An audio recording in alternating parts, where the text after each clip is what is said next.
శ్రీ పంచముఖి హనుమాన్ కవచం అత్యంత శక్తివంతమైన పుణ్యప్రదమైన దివ్య స్తోత్రం.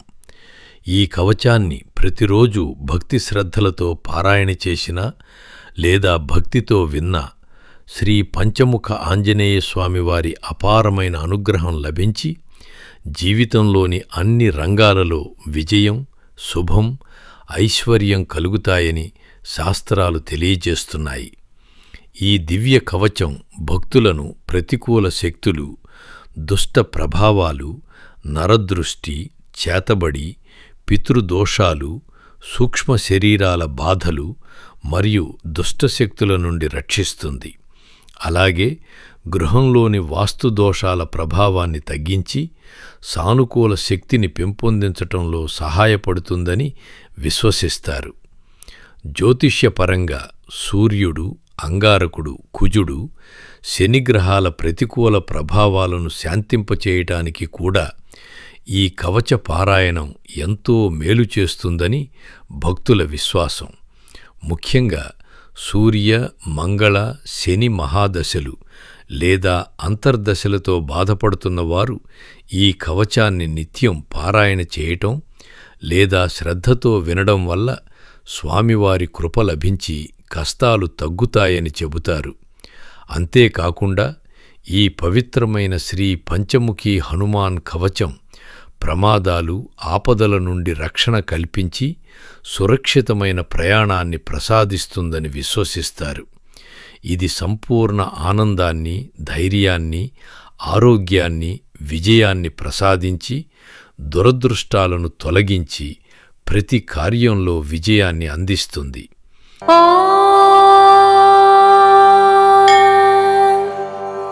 శ్రీ పంచముఖ హనుమత్కవచం. అస్య శ్రీ పంచముఖ హనుమత్ మంత్రస్య బ్రహ్మా ఋషిః గాయత్రీ ఛందః పంచముఖ విరాట్ హనుమాన్ దేవత.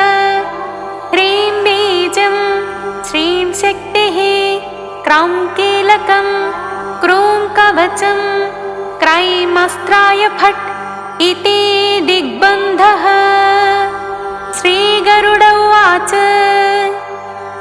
అథ ధ్యానం ప్రవక్ష్యామి శృణు సర్వాంగసుందరీ. యత్కృతం దేవదేవేన ధ్యానం హనుమతః ప్రియం. పంచవక్త్రం మహాభీమం త్రిపంచనయనైర్యుతం బాహుభిర్దశభిర్యుక్తం సర్వకామార్థసిద్ధిదం. పూర్వం తు వానరం వక్త్రం కోటిసూర్యసమప్రభం దంశ్రాకరాళవదనం భ్రుకుటీకుటిలేక్షణం. అస్యైవ దక్షిణం వక్త్రం నారసింహం మహాద్భుతం. అత్యుగ్రతేజో వపుషం భీషణం భయనాశనం. పశ్చిమం గారుడం వక్త్రం వక్రతుండం మహాబలం. సర్వనాగప్రశమనం విషభూతాదికృంతనం. ఉత్తరం సౌకరం వక్త్రం కృష్ణం దీప్తం నభోపవం. పాతాళసింహవేతాళజ్వరరోగాదికృంతనం. ఊర్ధ్వం హయాననం ఘోరం దానవాంతకరం పరం. येन वक्त्रेण विप्रेन्द्रतारकाख्यं महासुरं. जघान शरणं तत्स्यात् सर्वशत्रुहरं परं. ध्यात्वा पञ्चमुखं रुद्रं हनुमन्तं दयानिधिं. खड्गं त्रिशूलं खड्वाङ्गं पाशमङ्कुशपर्वतं. मुष्टिं कौमोदिकं वृक्षं धारयन्तं कमण्डलुं. भिन्दिपालं ज्ञानमुद्रां दशभिर्मुनिपुङ्गवम्. एतान्यायुधजालानि धारयन्तं भजाम्यहं. प्रेतासनोपविष्टं तं सर्वाभरणभूषितं. दिव्यमाल्याम्बरं धरं दिव्यगन्धानुलेपनं. सर्वाश्चर्यमयं देवं हनुमद्विश्वतोमुखं. पञ्चास्यमच्युतमनेकविचित्रवर्णवक्त्रं शशाङ्कशिखरं कपिराजवर्यम्.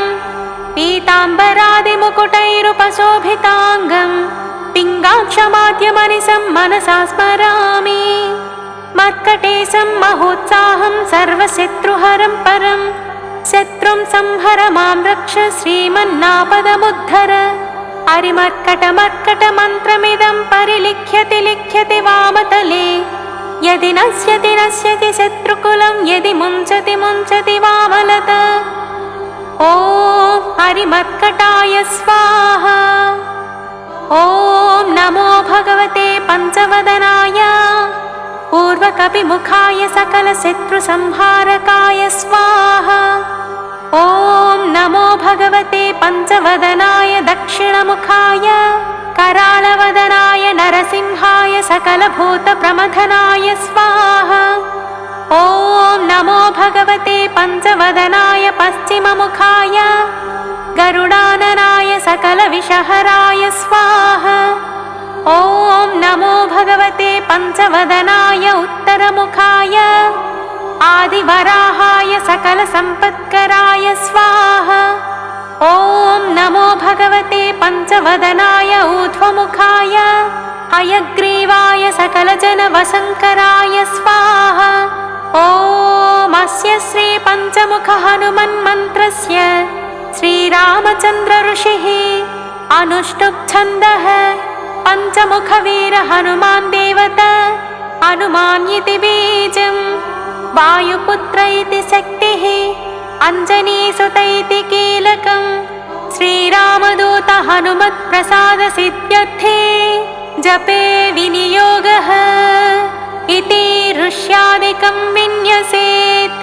अथ करन्यासः। ॐ अञ्जनीसुताय अङ्गुष्ठाभ्यां नमः।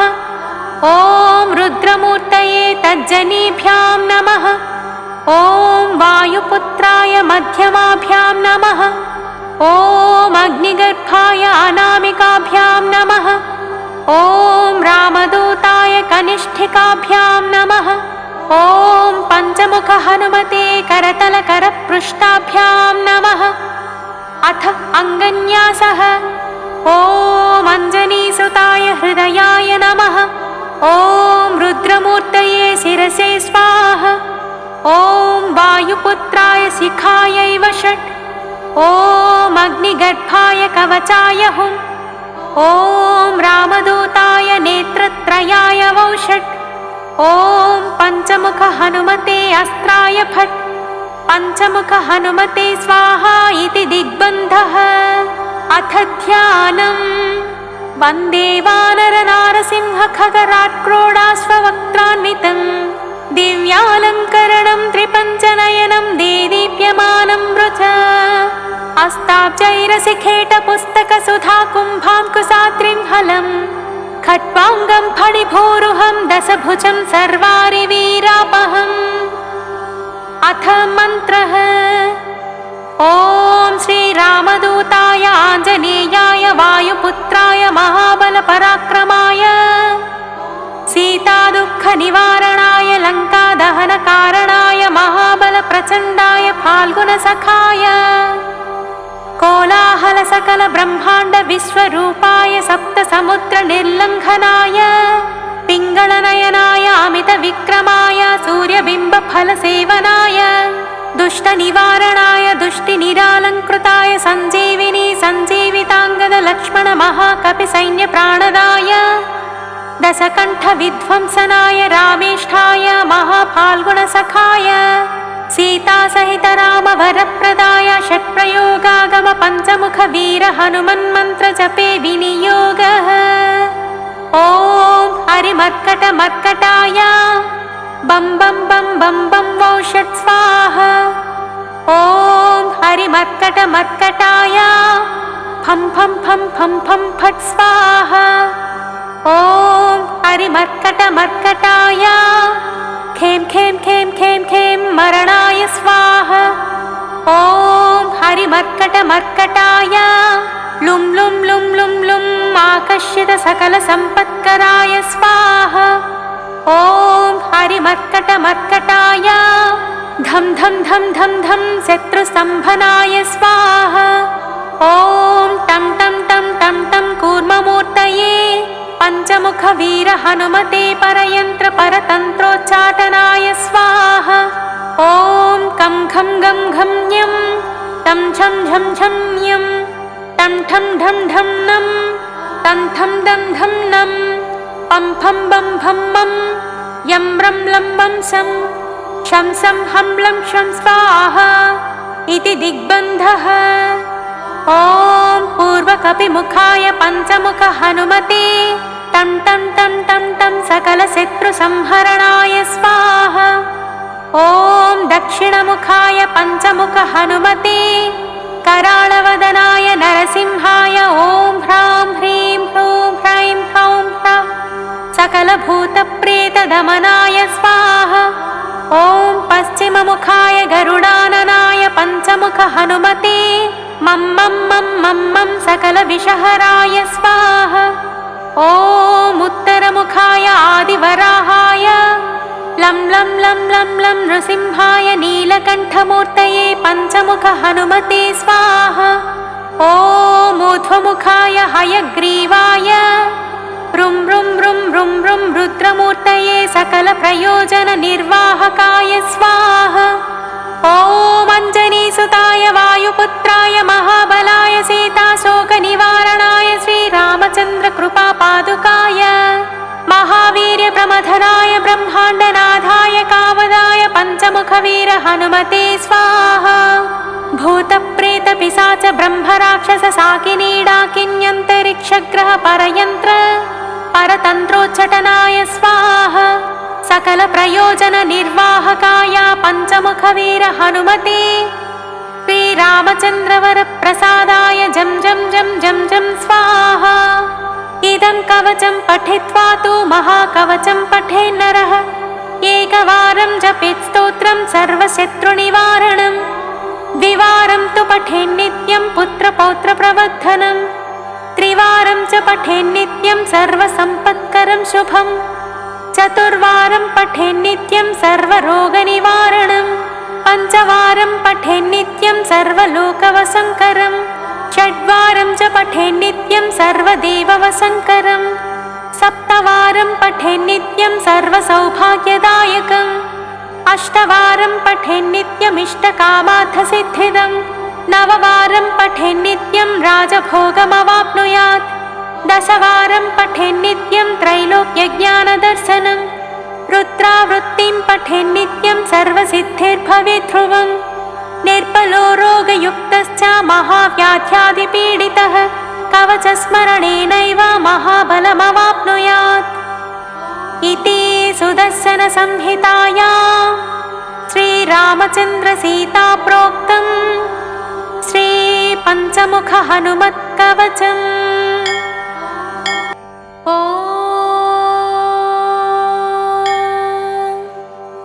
श्रीपञ्चमुखहनुमत्कवचम्। अस्य श्रीपञ्चमुखहनुमत्मन्त्रस्य ब्रह्मा ऋषिः गायत्री छन्दः पञ्चमुखविराट् हनुमान् देवता ह्रीं बीजं श्रीं शक्तिः क्रौं कीलकं क्रूं कवचं क्रैमस्त्राय फट् इति दिग्बन्धः। श्रीगरुड उवाच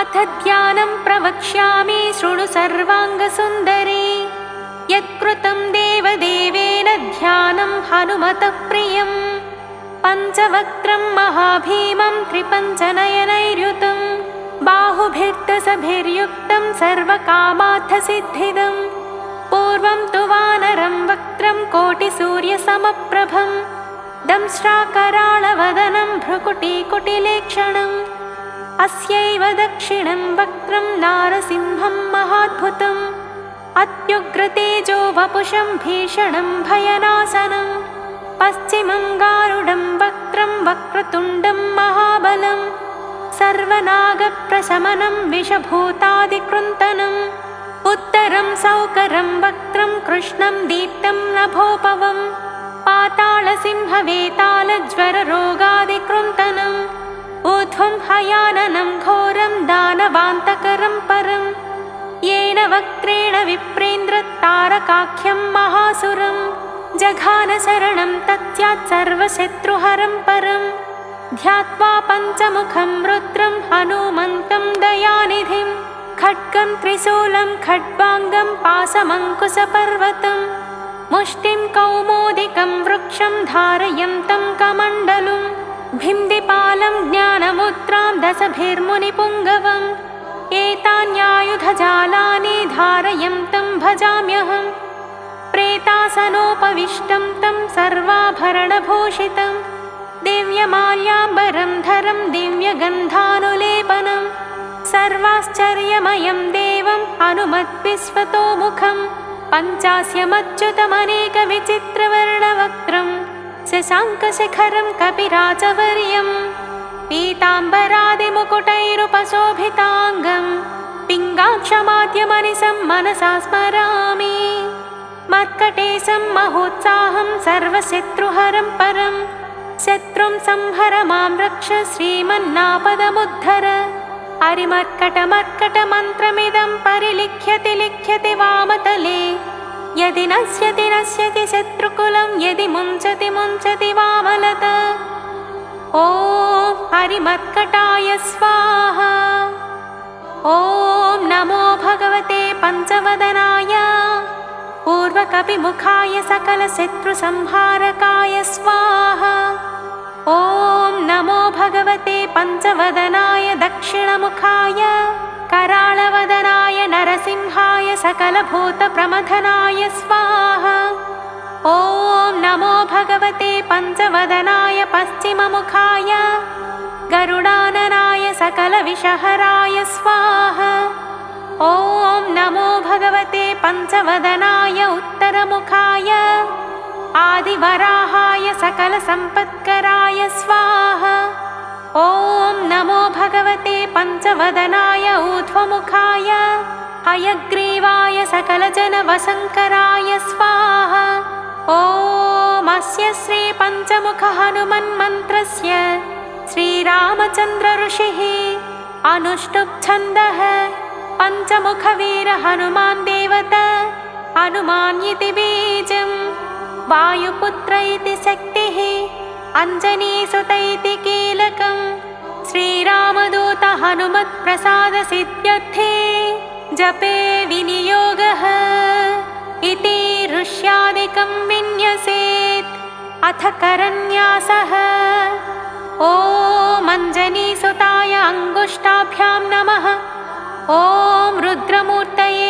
तज्जनीभ्यां नमः ॐ वायुपुत्राय मध्यमाभ्यां नमः ॐ अग्निगर्भाय अनामिकाभ्यां नमः ॐ रामदूताय कनिष्ठिकाभ्यां नमः ॐ पञ्चमुखहनुमते करतलकरपृष्ठाभ्यां नमः अथ अङ्गन्यासः ॐ अञ्जनीसुताय हृदयाय नमः ॐ रुद्रमूर्तये शिरसे स्वाहा ॐ वायुपुत्राय शिखायै षट् ॐ अग्निगर्भाय कवचाय हुम् ॐ रामदूताय नेत्रत्रयाय षट् ॐ पञ्चमुखहनुमते अस्त्राय फट् पञ्चमुखहनुमते स्वाहा इति दिग्बन्धः अथ ध्यानम् वन्दे वानरनारसिंहखगराट्क्रोडाश्ववक्त्रान्वितं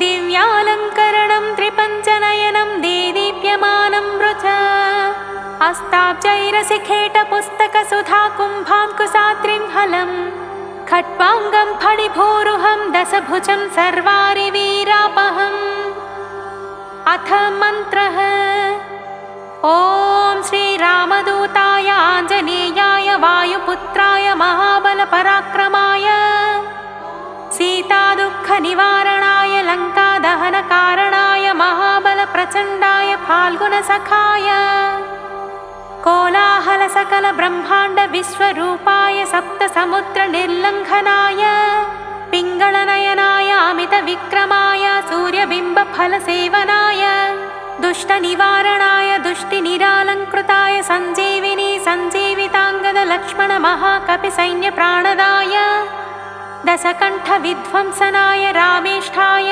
महाफाल्गुणसखाय सीतासहित रामवरप्रदाय षट्प्रयोगागम पञ्चमुखवीर हनुमन्मन्त्रजपे विनियोगः ॐ हरिमर्कटमर्कटाय बं बं बं बं बं वौषट् स्वाहा। ॐ हरिमर्कटमर्कटाय फं फं फं फं फं फट् स्वाहा। ॐ हरिमर्कटमर्कटाय खें खें खें खें खें मरणाय स्वाहा। ॐ हरिमर्कटमर्कटाय लुं लुं लुं लुं लुं आकर्षितसकलसम्पत्कराय स्वाहा। ॐ हरिमर्कटमर्कटाय धं धं धं धं धं शत्रुस्तम्भनाय स्वाहा।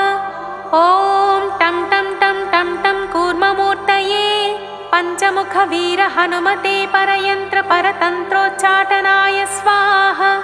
ॐ कं खं गं घं ञं तं झं झं झं ञं टं ठं ढं ढं नं तं थं दं धं नं पं फं बं भं मं यं रं लं बं सं शं सं हं लं शं स्वाहा इति दिग्बन्धः।